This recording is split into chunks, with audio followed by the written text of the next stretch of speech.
Well, hello. I am Ronald Walker, author of 30 ebooks. This is my second installation, and what I'm going to do today is read from Jon Bartleaux, a novel. Hope you enjoy it, and that's fair warning. Anyway, Chapter 1, Birth, the constant continuation of life. It brings such a wonderful, miraculous event and joy-filled occasion. My emergence into this world was not such a celebrated event. The usual shock against the newborn's body from temperature change and subsequent voluntary gulping of oxygen to fill infantile lungs did not happen. I did not scream a protest or flail my limbs. I remained limp, without body functions. I was not considered to be among the living by those attending and who were indeed living. From habit rather than need, Dr. Andrew Halburn clamped off my umbilical cord and removed the attachment I had to my mother. Chance is all we are guaranteed in this sojourn we call living, and chance had all but stopped the life-sustaining blood flow to my body. Animals lay eggs, and through incubation the miracle of birth occurs. Got to flip down here. Okay. The newborn is mostly silent during the process, and afterward declares to the world how upsetting being taken from the secure confinement of the womb is. With fitful protests, shouted as vigorously as our newborn lungs will allow. The same life-supporting cord leading from my mother to my body became my greatest enemy. It was entangled around my neck, tightening and decreasing the blood flow to my body as I moved farther down the birth canal. My heart refused to beat as it would normally do during the birthing process, and the breathing reflex was not achieved by the sudden shock to my system. My death would relieve the responsibility of persons who would be burdened by a newborn in constant need of care without the support of a mother. It was to be a major disappointment for some people, although welcomed by others. There were no bonds formed for me, only fantastic expectations of future development viewed from a distance by some people. My death was not as startling or unacceptable for the people waiting downstairs as my mother's hemorrhaging during my birth would be, which is misunderstood and difficult to accept.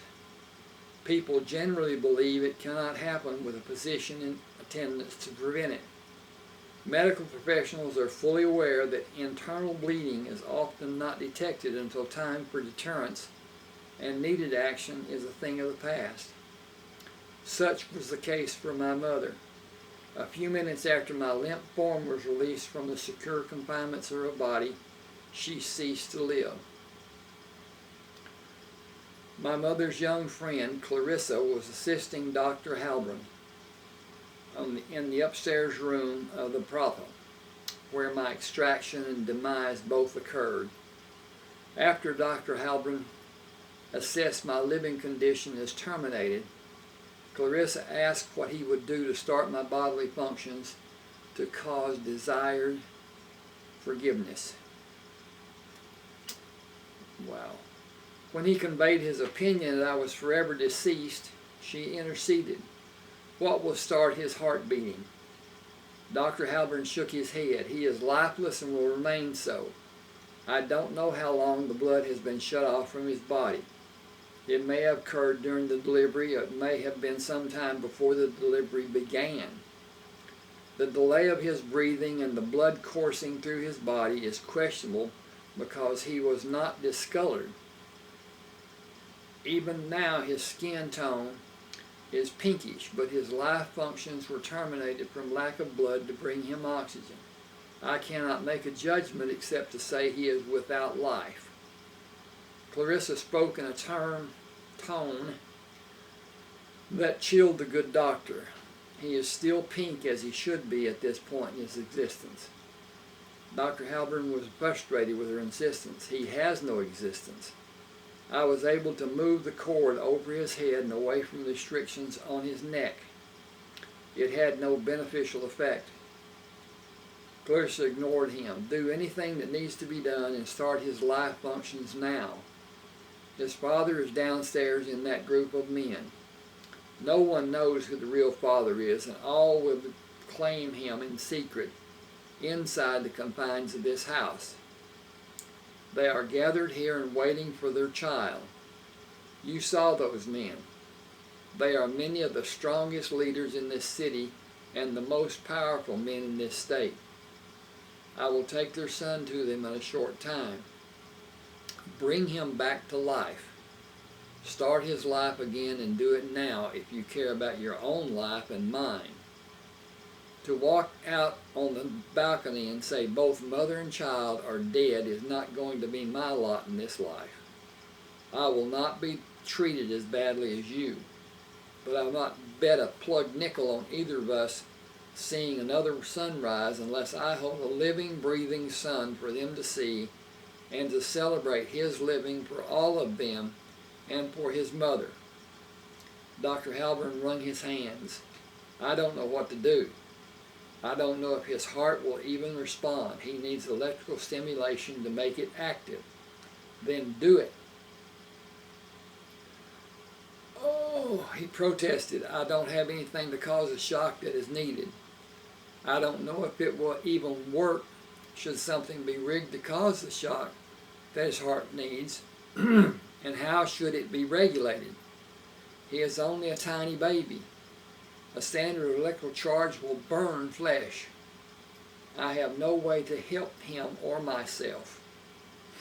Clarissa pulled the chain to switch off the electricity to the light socket hanging from the ceiling. "There is no time to stand here and argue about what will work and what will not work. Something must be done. We will do it and take the chance it will work." The small table lamp dimly lit the room when Clarissa pulled the electrical prongs from the wall plug and cut the cord near the lamp with a folding knife. She split the cut end down the middle and pulled the ends apart before burying the wires.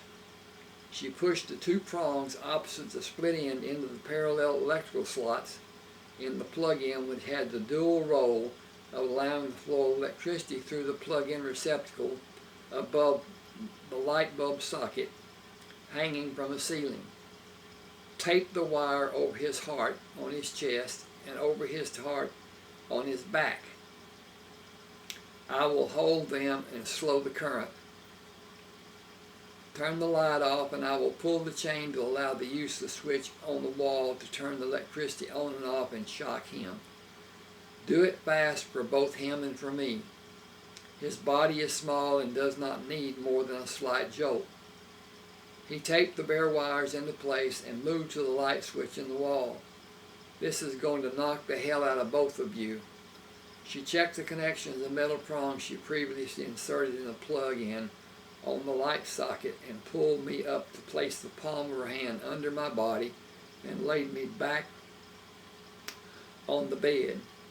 Placing her hand over the tape on my chest, she pushed firmly against my body.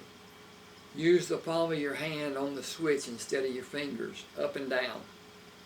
Turn it on and off fast enough and it will not do more than burn us a little. Do it now." The electrical current struck both of us and dissipated when he switched the light off. I breathed in my first fresh air and screamed as loud as I possibly could. Clarissa pulled the tape away from my chest and rolled me over to pull the tape from my back. She pulled the metal prongs from the light socket plug-in. Turn the light back on and give us a dab of ointment for our burns. Dr. Halburn looked at my chest and turned my face down on the bed. Turning me to lay on my back, he said, "He doesn't have a burn on his front side or his back, which is truly amazing. You don't have burns either. You must have held it so tight the current came on and the ends did not move even the slightest bit. I need to manage the umbilical cord and clean him before you take him out. You need to be aware that he will probably be retarded as long as he went without oxygen." Clarissa said he will not only be, he will not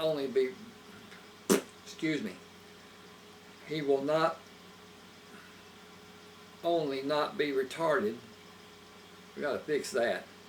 He will do better than every one of his classmates. She paused for a fact. "I will tell everyone downstairs what has happened and come back to get him. There will be sadness because Francis died and joy that John lived. His name is Jon Bartleaux after his mother." Clarissa announced my arrival and my mother's passing and came back to take me downstairs to be welcomed. Madam took me from Clarissa and allowed everyone to see me. I was entering college before I learned the madam's name was Charlize Thibodeau. She was my legal guardian and my legal adopted parent. She was never affectionate with anyone as far as I ever knew. Until I could walk, she carried me and tended my needs, or she had someone tending to me. If I was not in the playpen in the center of the great room, or sleeping in my crib in the upstairs corner bedroom, I was never left alone. Someone was always nearby to be able to see me if I had a need. She did not allow me to be alone and assigned someone to attend me until my 4th birthday, when I was given total freedom of the house. I was accompanied when I left the house. Madam instructed me to help the people who watched for my safety, and I was taught to keep them safe by my 3 physical instructors. Lois James was my wet nurse until I began to walk. She left the brothel after I was able to eat solid food and died before I was old enough to reconnect with her. Smoking was not allowed in the brothel after I came to be the center of attention. The men of the city came for the comfort of the women and to lavish attention on me when they were allowed. Nothing was done in the brothel without the madam's approval. Everyone asked, and she either smiled or frowned or kept silent, never speaking to give permission or deny it. Never. Nobody was ever nonchalant or cavalier with the madam. Her smile was an illustrious approval. Her frown was an undesired condemnation. Her laughter was not permission for anyone to join her in her merriment. She was apart from the others who came to the brothel and the women who lived there, except with me. I was the first consideration for everyone who came there. She demanded it. No raucous behavior was tolerated. I was protected in every way possible, and my well-being was assured by everyone. Second to her concern and her demand for my well-being was my education. I always had illustrated books, and I began reading books given by everyone who came to the house between my 3rd and 4th years. The books were always given. Madam did not allow anything to be loaned to me, to be taken away at a later time. Nothing was ever taken from me that I can remember. Nothing was allowed to be accessible to me that I could not hold and keep as long as I wanted. Madam's quarters were private. My bedroom was mine alone. All the other rooms were part of the brothel. Madam's and mine were not. They were off limits and were simply respected by the men who came there. Every woman in the brothel had responsibility for me, and Madam permitted or assigned, as Madam permitted or assigned. Doors were never locked, and I was permitted complete freedom, except when someone was sleeping or if the door was closed. Even during the intimate times when the business of the brothel occurred, the doors were never locked. I did not open a closed door or ask permission to enter. Madam never disciplined me. She did not need to. I knew from an early age to seek her approving smile. The chill that pervaded the house when she was distraught was palpable. I did all I could to please her, as everyone did. When her mood was pensive or brooding or truly dark, she was left strictly to herself by everyone. I always waited for her to come to me the few times I could remember something being amiss. She managed everything in her life, in most cases apparently without consideration. She managed a business that was not approved by some, but those people did not voice a disapproval publicly. She was well known in New Orleans, and with an approval or not, she was honored and respected. She managed the brothel, but she did not participate in the intimate functions of the business. She did not outwardly practice the occult, yet everyone who did asked her blessing and alerted her to the impending incident in the city. I was educated by everyone who the madam allowed, which included several people who practiced. I came to believe those that did not practice were afraid of her. I was never told why.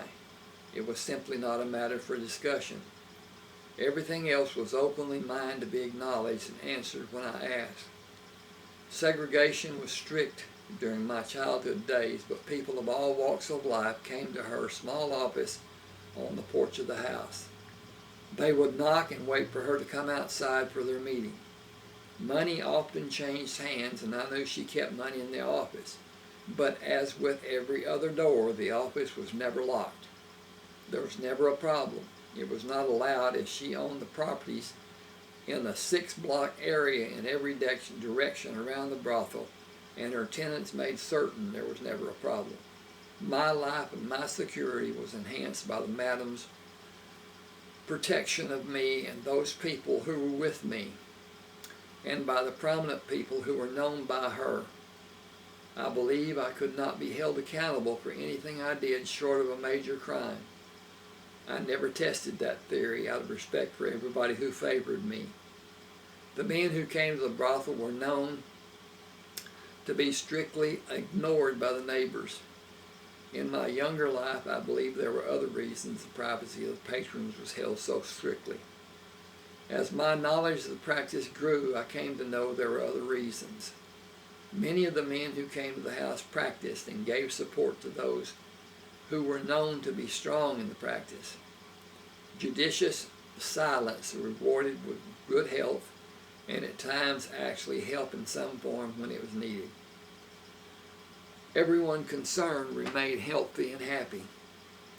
I knew Madam was happy when she sang to me. Everyone knew when she was not happy. It was a rare occurrence when she was not. My attending public school began with a thud. For some reason unknown to me, a 5th grader named Marvin Bledsoe hit me several times. He bruised my left eye and bloodied my nose.